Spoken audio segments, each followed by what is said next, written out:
What advice did someone give you that changed your life? Not everything in your brain needs to come out of your mouth or appear on your social media posts. I was always told to think 3 things. Does this need to be said? Does this need to be said by me? Does this need to be said by me right now? If it's a no on any of these, shut up. Don't make permanent decisions on temporary emotions. But how do you know the emotions are temporary? The corollary of that is don't make a decision until a decision needs to be made. To truly become the best, you must strive to surpass yourself, not a competition. I was told by my dad that the only person I need to be better than is the person I was yesterday. Yeah, I've always felt that you should compare yourself to where you want to be and make milestones out of where you're going. Say you're a painter. End goal maybe is like Sistine Chapel, but that's unreasonable. So tomorrow's goal is some better lighting and a touch of Bob Ross. Comparing yourself to your peers is a good way to be discouraged because you'll miss the things you're good at for the things you're lacking.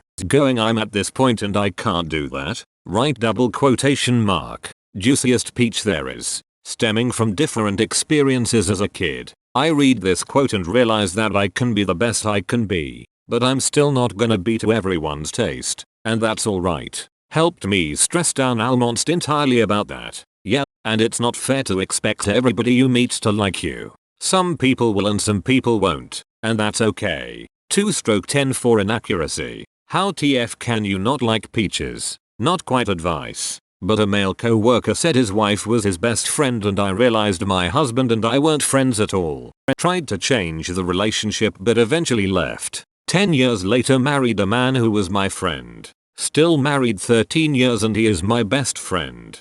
Been dating my best friend for 5 years and I'm always baffled when people are dating someone they wouldn't be friends with. To me a romantic relationship is like friendship just with a much more intense level of intimacy. I'm really puzzled as to why people would make the biggest commitment in their life with someone who's not their favorite person. It'd be like choosing a lifelong career about something you don't really enjoy, or getting something you're not that passionate about tattooed on your face. Sorry to hear that your husband friend-zoned you. Embarrassment is the cost of entry. I started training with a baseball team. Baseball is barely existent in my country, and the first time I swung the bat I completely smashed the tee and broke it. I was mortified and thought about it for the rest of the week. I went back the next week and no one mentioned the tee. Everyone was welcoming and now I hate when there are days I can't go because of work. Same when I started BJJ and got dominated. Embarrassment is the cost of entry. Get over that and you'll have so much fun.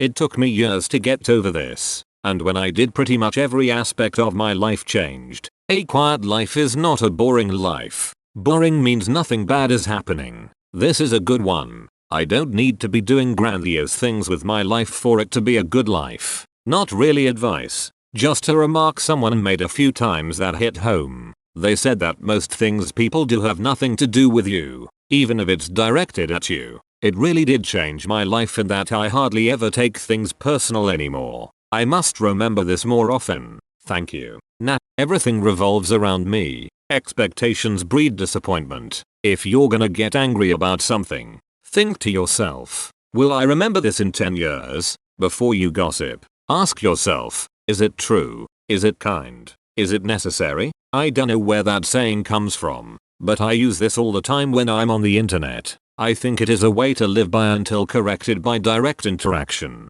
More of a saying my mom uses a lot at any point of the day. It can get better. Like a Mario Kart race. Don't worry about what other people are thinking about you, because everyone is only thinking about themselves. I also heard what other people think of you is none of your business. I think it was on a show but I can't remember which one. This changed my life. I was always very self-conscious about people looking at me and judging me while I was out in public. Then I realized that I wasn't looking at or judging them. People are just living their own lives and you are a background character. I also figured that it was an arrogant mindset to think that every person is taking time out of their life to focus on me. Wear sunscreen. https://yahoo. BSTJ7 Asbajoy. Preach. My 5th grade teacher Ms. Davis. If you are getting frustrated, it's perfectly okay to walk away for a bit or come back to the problem. It's better to walk away and come back with a clear head than just getting more frustrated. This was the first person I met that saw me and got me.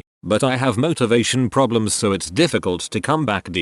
Nobody knows what the frick they are doing. I know this is meant to make people feel better about finding aspects of adulthood daunting. However, I would definitely amend this to something like everyone feels lost about something. Some people absolutely know what the hell they are doing in given situations and we rely on it daily. Saying they don't would be very worrying to someone who was, for example, about to undergo surgery or be inside a building. Expertise not only exists, but is a foundational part of society. Some people know some things extraordinarily well. And what is more, having something useful that you know extremely well can often be well rewarded. But a world-class surgeon might not have their love life in order. A couple on their 50th year of happy marriage might both have hated their jobs their whole working lives. That steady as a rock architect might dislike their body in the mirror. No one is perfect. If you ask me, they're still doing it better than me. Be involved, not attached. Had major problems socializing for most of my life. It's way better now.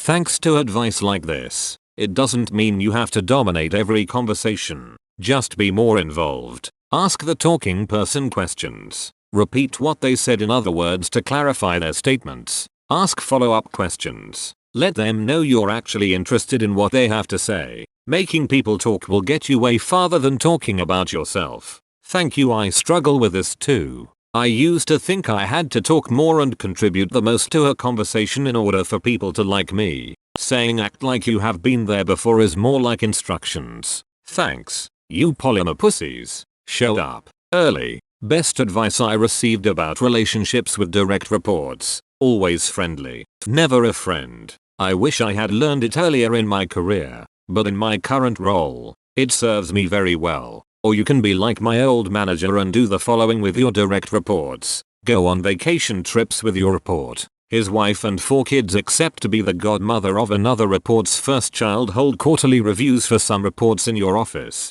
For others at a restaurant. Hide in other managers' offices where you can both be heard gossiping about everyone through the thin office walls. Apply all of the rules regarding time off vacation with some employees but let others do whatever the heck they want, etc. etc. Work is not like school. You don't hand in an assignment and it's done. Instead, you constantly chip away at things over time. In my first job I was upset that my work was never perfect, done like it was at school. This advice helped me shift my mindset so that I wasn't so hard on myself. So true. It's never really done. And if it was, why would my company need me? I'm just here to progress whatever is the next highest priority for the hours they pay for. Doesn't matter how long the list is. I just start at the top. The list being impossible is my manager's problem. Work just has to be good enough. Perfection takes a lot more money and time, and most businesses have neither a lot of money or time to throw at the problem. It boils down to ROI. With a given amount of money, what you can do to get the highest ROI. Good memories can be just as toxic as bad memories for people in bad friendships, romantic relationships. So many people hold on to the good times in the past, hoping that it'll be like that again. You remember how good things were at the start, and you convince yourself they're not that bad. Remember that one good time, even though at present, you're being treated like shit. But what's in the past has already happened. Your current reality is not that anymore. Good memories can really trap you in bad places if you're not careful. This advice has definitely been a wake-up call to me before. Never have an argument with an idiot. They will drag you down to their level and beat you through experience. I literally spend hours arguing with a person until I realized it was kid copy pasting stuff from internet. And be humble enough to realize that the other person isn't always the idiot. Even sometimes when you think they are. You are what you eat. It showed me that if you want to be a different person, you need to do a little bit of everything every day. My career, body, and overall happiness skyrocketed after I did it. It is sometimes boring, because it is a grind, but the reaping is amazing. A little bit of everything all of the time. I know how freaking stupid this sounds, but thinking of my IRL skills requiring grinding, such as in a game, is actually kinda motivating. All I have to do to improve is persistently continue grinding even when it gets boring, frustrating. Unlike in a game, sometimes it's really difficult to grasp what exactly you are working towards. The only thing in this world that no one can take from you is your education. I'm sure a lobotomy has something to say about that. My parents always said this and it is very true. As long as it's in your brain it'll always be with you.